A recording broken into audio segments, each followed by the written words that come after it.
السلام علیکم ورحمۃ اللہ وبرکاتہ. کیسے ہیں آپ سبھی لوگ؟ میں ایک اور ویڈیو لے کر کے حاضر ہوا ہوں. میری ایک بہت ہی چھوٹی اور پیاری اسٹوڈنٹ ہے، اور اس نے ماشاء اللہ بھی ریسنٹلی جو ہے نورانی قاعدہ کو فنش کیا ہے، اور اس کا جو ہے سنڈے سے قرآن اسٹارٹ ہوگا، اور وہ بہت ہی ہونہار طالب علم ہے اور بہت ہی خوش ہے. وہ قرآن پاک پہ اس کا جو شروع ہو رہا ہے، تو آئیے اس سے سنتے ہیں کہ وہ کس طریقے سے وہ قرآن پاک پڑھتی ہے ماشاء اللہ.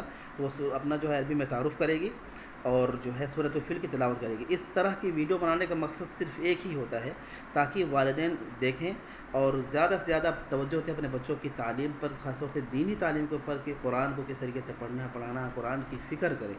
تو سنتے ہیں اس بچی کو.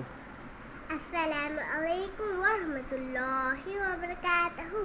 أنا اسمي أيران من UKG. اليوم راح أقرأ سورة الفيل. أعوذ بالله من الشيطان الرجيم. بسم الله الرحمن الرحيم.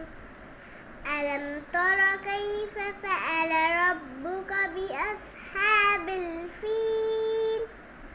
ألم يجعل كيدهم في تضليل وأرسل عليهم طيرا أبابيل ترميهم بحجارة من سجيل فجعلهم كعصف مأكول. صدق الله العظيم. ماشاء اللہ ماشاء اللہ، تبارک اللہ.